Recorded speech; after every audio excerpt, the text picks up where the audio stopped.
Hello to all the wonderful listeners out there. Welcome back to another episode of Aman's Unfiltered. Today we're diving into a topic that might raise some eyebrows. But then again, you know me, I'm always here to stir the pot. So let's talk about something that many people see as taboo: the upside of divorce. Yes, you heard me right. Divorce isn't always a tragic ending. In fact, for some, it's a brand new beginning. Now, I want you guys to buckle up because we're about to take you on a ride on why this might be the best thing that happened to you. Okay, guys, only if you're actually in the situation, so don't take my episode and turn it around and to be the reason for divorce, okay? Now, divorce is often viewed as the end of a family, a failure of marriage, or even a source of shame. But can I just flip the script here a bit? Because I want to explore the upside of it, because everybody always talks about the failure, right? Now, can ending a marriage sometimes be the key to personal growth, personal freedom, and even happiness? So joining me today is Nita Gulati, someone who has gone through the experience of divorce and emerged stronger on the other side. I do admire her personally. I admire her wittiness. I just love her personality. And I'm going to be discussing the unexpected benefits of leaving a marriage that no longer serves you, or the societal pressure that make divorce so difficult, and whether we should start rethinking what a successful marriage even means with her. So let's dive right in. Again, I understand divorce is a very sensitive subject, especially within a tight-knit community, or for example, even our community, where marriages is seen as sacred and permanent. But sometimes, right, staying in a toxic or loveless marriage, I think it's far more damaging than actually leaving. So today we're going to challenge that stigma and explore what happens when divorce leads to empowerment and personal growth. Okay, hello. So we have Panita here. How are you today, Pan? You feeling good? I'm a little nervous, but I'm ready for this. First and foremost, I'd like to thank you for the lovely introduction, Aman. Oh, Thank you for having me here today. I know you're an inspiration to so many of us out there, because especially for our generation, I look up to you in a lot of ways. So I'm going to dive right in, and at any time you feel that the questions are getting a bit too much, let us know. Sure, thank you. So I know you've gone through the experience of divorce. Now, looking back, do you feel ending the marriage was the best decision you made personally for you? I'm not sure if it's the best decision, but I can say very confidently that it was the right decision. It was something I had to do to take care of my mental health. Right. It was a point where I had to make a decision whether to continue with the misery or to bring an end to it, and I chose the latter. And So those were the unexpected benefits you got out of this decision. yes, because at that point I had no idea what was waiting for me ahead. I had to take, it was like, a giant leap Yeah. for me. And I thought a lot about it. I journaled about it, and I went back and forth with my decision Right. in my head. But eventually I knew the time had come, and I just prayed and left. Now was the time. How did you know that that was the time? Honestly, I reached a point where I wanted to end my life. Oh dear. I'm really being very honest here today, and I don't blame anybody for being in that place, Right. because I had a choice. I had a head on my shoulders, but there are a lot of reasons why you cannot always act Right. on what you desire most. Absolutely. You have your family to consider, you have your children, and you have a 28-year-old marriage where you both love each other. When I say love and not loved, I think the love wasn't the problem at all Right. for us. It was like other factors. And so considering all that, and my in-laws, they gave me a lot of love. My parents loved my ex-husband a lot, and keeping their feelings in mind, it was hard. It was hard to make a decision. I can imagine. I can really imagine. Now, what I want to ask you is that, many people, especially in the Asian community, I want to categorize us in the Asian community because, a lot of them see divorce as a sign of failure. How do you feel about that narrative? I wouldn't exactly endorse divorce if Right. it's not something that is so crucial at that point. Absolutely. So it is kind of like a death of a relationship. Right. So it comes with a lot of baggage, a lot of pain, a lot of hurt, and a lot of challenges, even financially. Like when you've been like in a safe incubation of Yes. like a relationship where everything's taken care of by both the partners. Finances, feelings, sentiments, emotions, growth, productivity. All of a sudden, you're like standing there feeling alone, like stripped down to your a new beginning. Let's put it that way. Yeah. So, your question was, can you repeat it again? Sorry. Yeah, sure. So, like a lot of people in the Asian communities, they view divorce as a failure. Do you think that divorce can also be looked at as a success? Like you mentioned just now, like there was a lot of love in your relationship, and when you divorce, do you still have that bond of friendship? Yes, this I consciously am actually, I would say, rebuilding. Right. Because in the beginning, like the first 2 years, it was very hard. It was very hard. There was a lot of devastation, a lot of remorse, pain, confusion. But luckily, because it was during the times of COVID that I took the decision. Right. So I had a lot of time to be alone, to be with myself, my feelings, my thoughts, and to go through the process in my own time and space. I wouldn't say divorce is a success. I don't think that's the right word. Right. I would say divorce is a new beginning.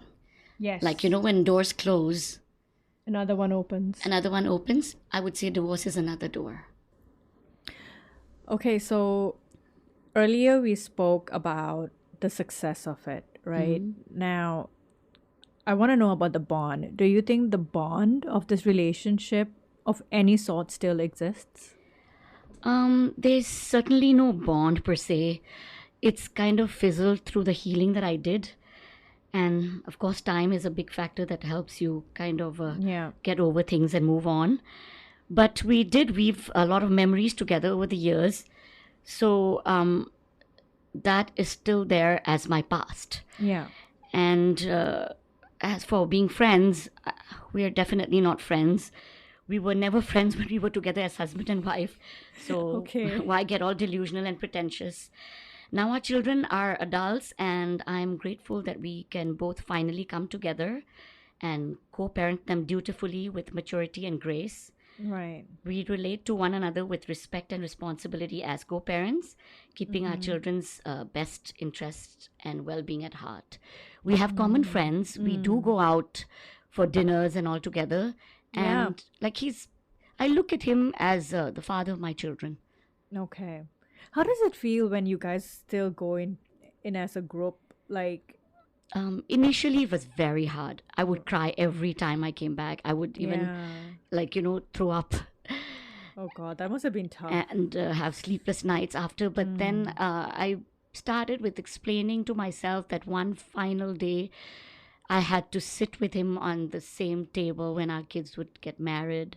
Yeah. And we had to be like, sane and responsible parents. Yeah. So why not work on this now? Hmm. And today we're like, we meet each other and when we have to, Yeah. and It's we are okay. like acquaintances. Yeah. I know it's strange to say that now, but it is that. That's great. That's a great insight. So you had time to reflect. Do you think, when somebody goes through a very big trauma like you did and you faced it during the times of COVID, you had yourself to deal with. Was that challenging? Because sometimes people say when you go through a tragic situation and then you can be your worst enemy. I guess I did receive the love and attention from the people who knew then, like me, my immediate family. They reached out day in and out. They were like there for me, That's great. physically, Yeah. mentally, emotionally. And, but, it was kind of a positive thing that this news was contained just within my family Right. and a few good friends. Right. And only very much later did people find out. By then, I was kind of stronger and ready to face to face the society. Society. Yeah, I think it is The that. word. Because, it comes with norms, restrictions, Yes. mindsets. So it is what it is. It is what it is. So, coming back to society, divorce can be particularly hard on women. I'm just going to say in our society. How do you navigate the societal pressure and judgment if you had any? I grew up believing that divorce was the D word. We never even had the courage to say the word out loud. It was non existent. When I say we, I mean like people of my generation Right. and the generation before. Because, like you mentioned, it's a taboo. Yep. It was ingrained in us that this marriage is your heaven, your hell, your home, Everything. everything. So, whatever it is, you make sure it's your place till the end. But unfortunately, sometimes it doesn't always work that way. Yeah. But the fact that we have this kind of ideology embedded in every cell of ours growing Yeah. up, it's hard to unlearn that. It's hard to Yeah. kind of challenge that very own thought process that you grew up believing. Like, marriage is the sanctity of everything pleasant, everything growing, everything wonderful, family. But it's kind of like a revelation that sometimes you have to make those decisions that you didn't grow up believing in. Yeah. Many people stay in marriages for their children.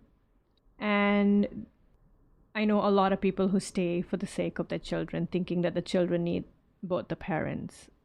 But it could be a toxic environment for them if the parents themselves are not happy. Do you think by coming out of this, so the upside of this for your children, what did you see the upside of it, where your children were concerned? My children were very affected with the conditions at home. It was definitely very toxic. Yeah. And they were struggling at school, and emotionally we were like screaming at each other very often at home, just because we were all very frustrated. Right. And something had to happen to fix that. And I think now that we're not together has helped the children kind of cultivate a new relationship with me and With their their father. Yes. So in a lot of ways, they have been able to rebuild what was kind of broken or what kind of was scarred. And now my children respect me more than ever. I'm very fortunate to have received the love then and now. But now it's like the love they want to voluntarily give, Yeah. that was the love they gave because I was miserable. I was appearing to look like a victim to them, and they wanted to help me. My children wanted to help me, but the decision had to be ultimately mine. I had to feel it, Right. to know that it was the right one to make at that point. So, So your children had a huge part of you making that decision. yes.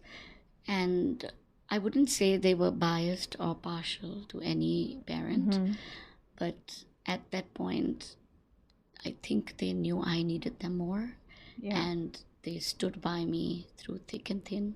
That's amazing. And today, I think they know that their dad needs them, and they're like just doing everything possible to be there for him. And I'm proud of my children. That's great. So far we've been talking the goodness that can happen to an individual after a divorce. Now, but we all know that it's not an ideal situation to be in, right? So the thing is that, like in your situation, if there are few things you can go back in time and undo or adjust yourself or adjust your partner or any of your surroundings, what would it be?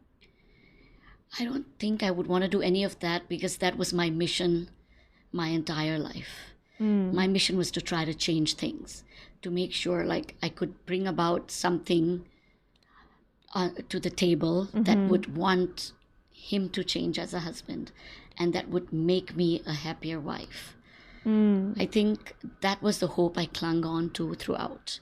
Sometimes I feel that kind of clogs the whole vision, that you're unable to see the reality. You're unable to know that there's only so much you can do. Right. And there's only so much you can change. And a change is something that has to be very organic. It has to be like voluntary. Absolutely. So I don't think there was anything I could have done then, and there's anything I can do now to change what had happened to me in those 28 years of my marriage. Okay. Are you doing okay so far? Yes, it's kind of hard, I'll be honest, yes. but I'm just trying to keep my guard on and muster the courage to do this in the best way possible. Hats off to you for being able to do this and giving anyone who might be struggling through making this decision only if they need to make this. And I think it's going to change a lot of perceptions out there. I believe every marriage is worth fighting for. Really, Absolutely. I do. I mean, I did it for 28 years. Yeah. So only until it reached the point where I couldn't have done anything anymore, but kind of save my soul. Let's put it that absolutely. way. That I really took the decision. It's self-happiness too. I mean, more than self-happiness at that point, I think what was on my mind was to save myself from going down the road of damnation. Really, I think I was really going through too much of trauma, too much of depression, that it was making me unpleasant. Right. And I couldn't see myself be so unpleasant. I couldn't accept myself turning into a person that I couldn't recognize. So I think that was the first step. Not even the happiness that would come later or the growth or whatever. All that was just like, things unfolded progressively. But in the beginning, it was more about getting out of that misery I was in.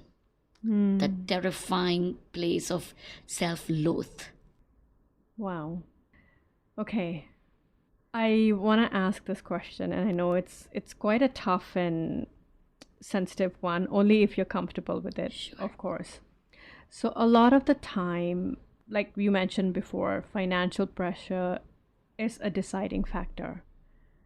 Regarding to stay in a marriage or to enter a divorce discussion, some marriages, are between two working individuals and some are not. Some are married to a housewife or either or, stay-at-home mom, stay-at-home dad. One is a income holder. Do you think financial situation plays a big role in considering this move?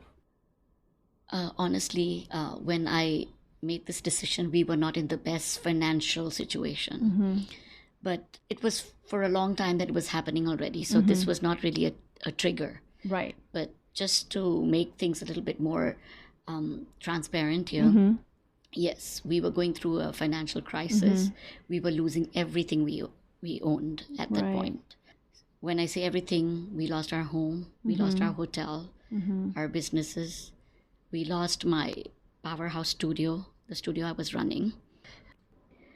There was enough trouble brewing in my family already, so this just added to more mess.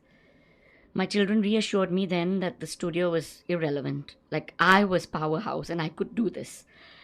And I didn't take that with a grain of salt, Aman. After the divorce, I continued teaching dance, training Bollywood burn, choreographing dances for wedding, coordinating events, curating shows, emceeing at functions, just doing any and everything possible, left, right, and center. I had to generate income. I even launched a clothes line called Panache. It wasn't all easy at all. For a woman who didn't own a stable business and had to pay the big bills, I literally had no choice but to hustle.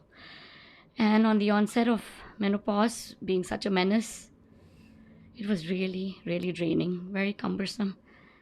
My goal to become an entrepreneur one day just kept me moving and shaking.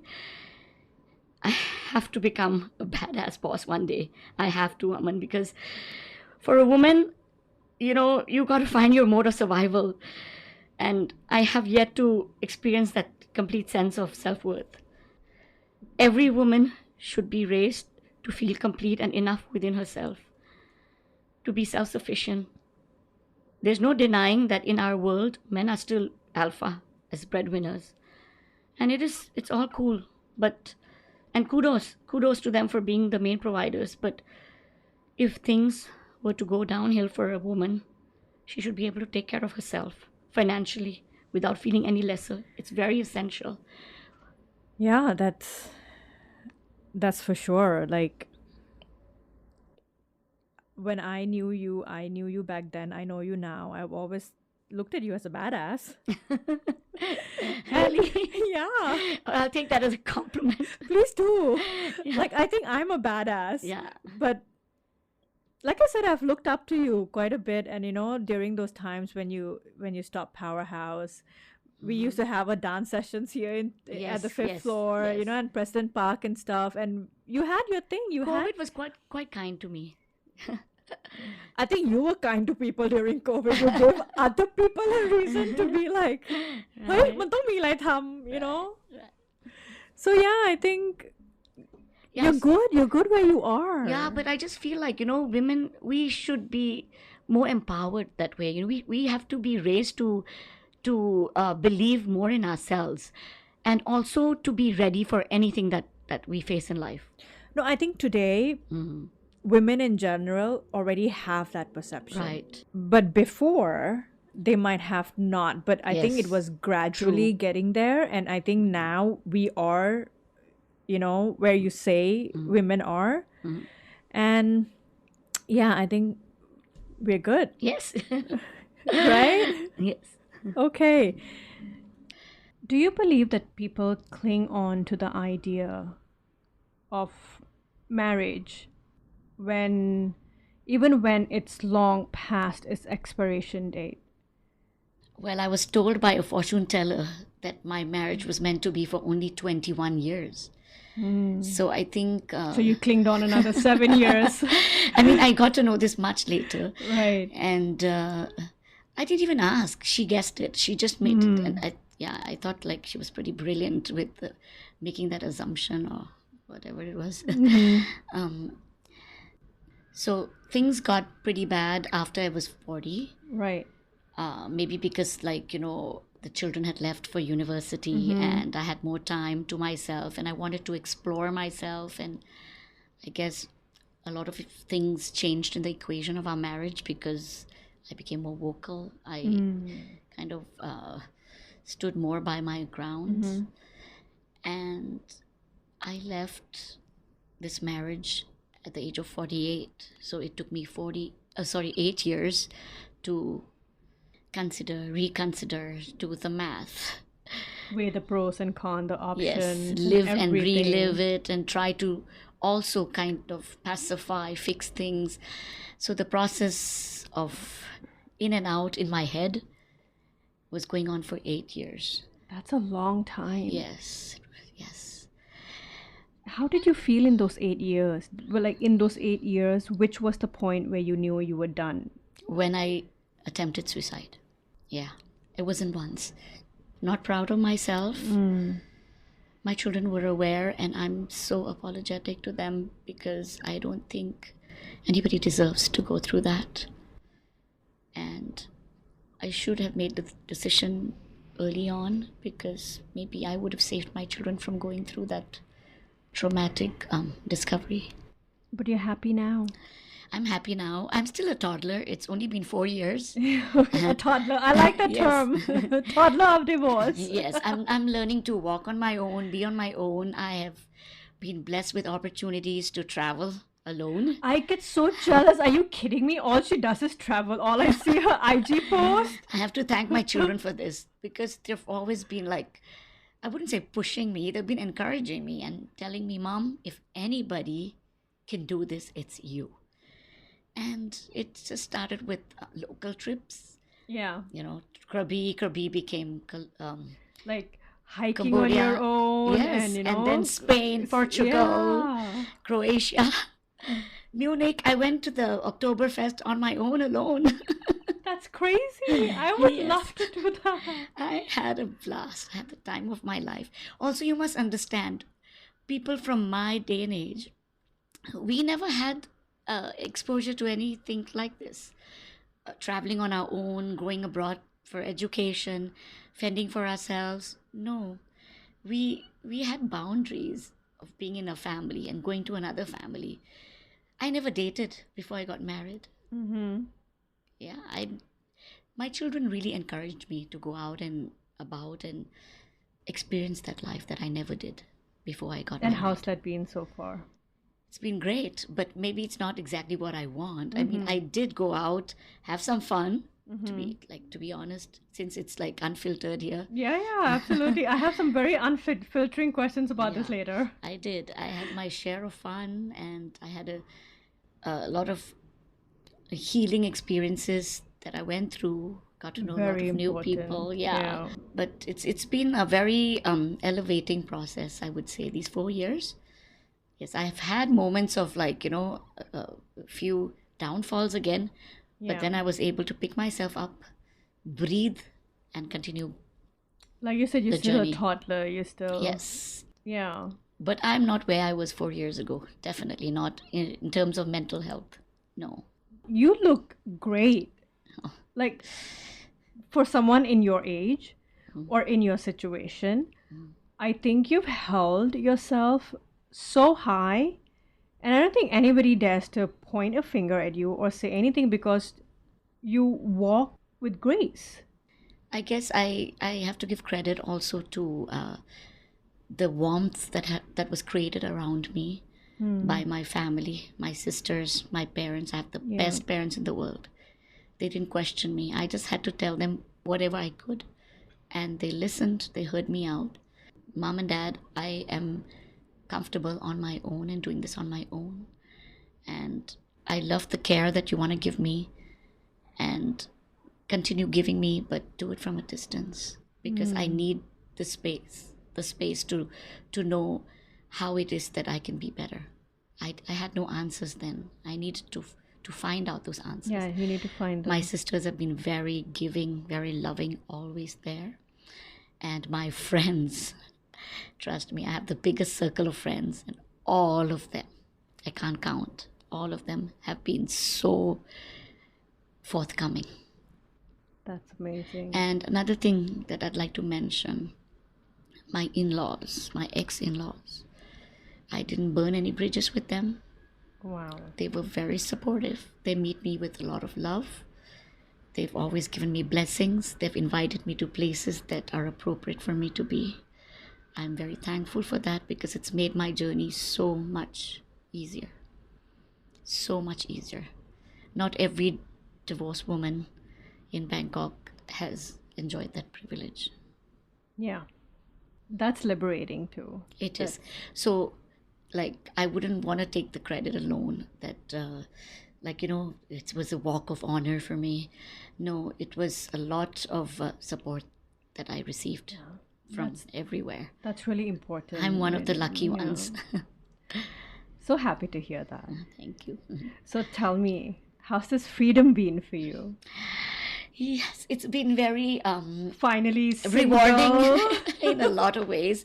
I've been able to explore a lot of options, find out what I want to do. Met anyone interesting? I did meet. I was very deeply in love with a man for Wow. 2 years. But because of distances, we had to come to a mutual decision.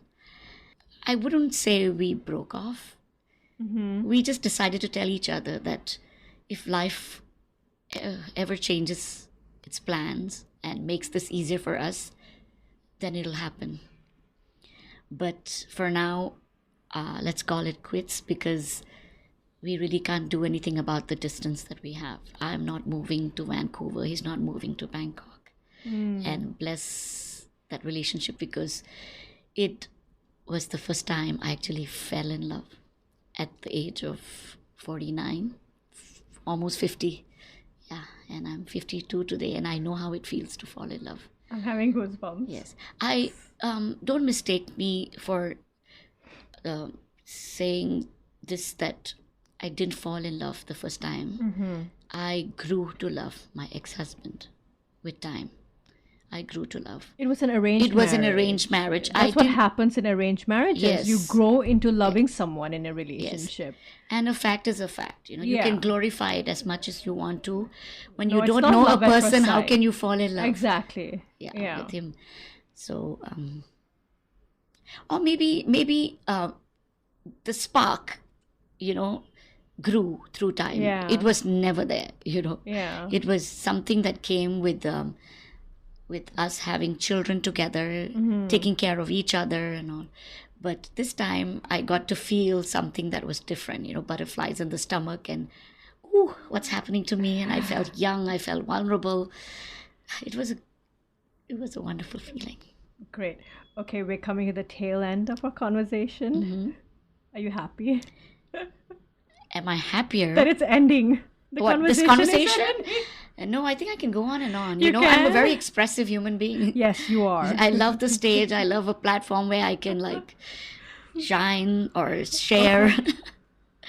One thing I want to know is that, do you feel for a lot of people who are probably facing this, does societal judgment help them or not help them make the decision of getting a divorce? If they want a divorce, but because the society is so judging them, and they decide not to get a divorce because they cannot go through the societal drama. I'd like to start by apologizing to the society first if I say anything that's kind of No, I don't think you need to apologize for what you feel. Yeah, I don't want think to. the society or the people out there need to come to terms with the fact that everyone should be able to behave a certain way. Everyone should be able to speak their mind respectfully, of course. And I think this whole label of societal judgment or society, you know how they say bhar mein jaye yaar, Yeah. apni zindagi jiyo. No, but the society also does give you a lot of positive things, right? It gives you a Yes. sense of belonging. Absolutely. It gives you a little bit of a Absolutely. recognition. You have your own identity. But, Absolutely. But then, But I'm talking about when So- they judge Yeah. on a certain thing. yeah, I'm coming know. there. I just have to kind of Say nice things first. disclaimer alert. Let's not be fully kaminis over here. So, yes, the fear, I think, is also built from what you learn and grasp growing up. Yeah. Aine karna, loki kahenge. What will people say? Oh my God, this one is like this. Oh my God, you've heard it. You've Yeah. seen it. And then you start believing. Yeah. And when you believe, then that becomes your truth. Yeah. Your truth that, okay, you know, people are going to judge me. And how am I going to tell my story? Do I have to tell my story? And am I answerable to people here and there? And of course, it goes without saying that you will be judged. But having said this, Aman, it wasn't all that hard for me, huh? I think maybe because people really knew me. Yeah. I'm quite like an open book, you know. Absolutely. There can be very good advantages and very many disadvantages to this, because when people know you from inside out, it's not always safe, you know. But when people know you, you don't really have to say much. There's nothing to hide. There's nothing, and you don't have to say much. You don't have to explain. Yeah. People know. Yeah. And I think a lot of people knew about the dynamics of my Relationship with my husband. He was a very honest person that way. I really have to give it to him. He never had a hidden persona. He was who he was. He was not ashamed of being who he was. And hats off to him for not being an imposter or putting up a face. So because of that, people knew it, and it was easy for me to not have to explain too much. Yeah, it becomes easier. Yeah. All right. Now, moving forward, I'm going to get into a bit of the fun stuff. I'm going to give you 5 scenarios where you need to rank from 0 to 10. Okay. Scandal. Yes, very scandalous. Okay, so 0 being complete no, 10 being very yes. Yes, okay. All right. Now score these. How do you feel? Self-fulfillment. Are you self-fulfilled after the divorce? Give me a rank. Right now, 5. 5, okay. There's a long journey waiting. Toddler. Yes. Freedom and time. Oh, I have all the freedom in the world. So time not and 10, space. 100. Yes, yes. Okay. Fun chance of new encounters. Love life. Right now, I'm open to it completely. 9. 9? Why Yes. not 10? What happened to that 1? 1 benefit of the doubt, maybe. Okay. Sex. 10. Yay! I mean, as in ready for it. Okay. Getting it, 0. Okay. Excitement of the unknown. The willingness, 10. Amazing. Okay, my last question to you. What would you say to someone who is currently in a miserable marriage but terrified of the stigma of divorce? How can they move forward with confidence? There are other doors waiting for you to open, should you need to open them, and they can be full of surprises for you. Absolutely. Yeah, and those surprises can really take you to places you can't imagine. And I am only in the beginning phase, and I'm saying this. I have yet so much to achieve, so I'd like to be back in this interview after 5 years to be able to share my success story. I'm gonna hold you on to that. Yes. If my podcast will last 5 years. Oh, why not? hopefully. Yes, I'm vouching for you, Aman. Thank Way you. to go, girl. Thank Way you. to go. Thank you so much. Anything else you want our listeners to know about the greatness? I'd like to just, rather than the greatness, I'd like to share this, that fear is your biggest enemy. Right. And a lot of stories that you tell yourselves about your families, your society and stuff are the narratives you've created yourself. They're not that bad. They're more supportive than you can imagine. I received very good support, and you can too. So I think it's your own fears that bring you down, that delay every process, and that kind of defer you from taking you to a better place that you can be. That's amazing. First of all, I want to say thank you for coming on to my show. I know this must not have been easy to say a lot that you have said. So I applaud your courage for coming on today. So thank you, Pan. Thank you. Thanks to you, Aman.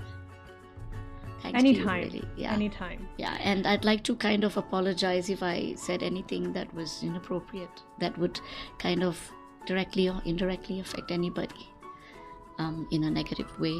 I'm sorry about that. It's a very controversial topic. Yeah. And it's very hard to kind of have an open mind and discuss this. Absolutely. Again, guys, we are not encouraging divorce. Please don't take this narrative on a different way. We are here just talking and discussing about what can happen to a person when you get divorced, the feelings involved, the support involved, the freedom, the self-growth. So please focus on what really matters. And this is Amanpreet on Aman's Unfiltered with Nita today, the ever so witty Nita in my books, and applauding her courage to come onto my show. Thank you, Pan. Thank you so much. Thank you once again, Nita, for sharing your story and offering such insightful perspectives. So, we all know divorce may still carry a heavy stigma, but as we discussed today, it can also be an opportunity for growth, liberation, and definitely a second chance at happiness. Now, the choice to end a marriage should not be seen as a failure, but as a bold step towards reclaiming your life. Sometimes the upside of divorce is just realizing that at the end of one chapter, there can always be a brighter one later on. And like what she said, when one door closes, another door opens. So thank you all for tuning in to Aman's Unfiltered. Let's keep challenging these societal norms and remember your happiness truly matters. See you next time. This is Amanpreet Kalra, your host.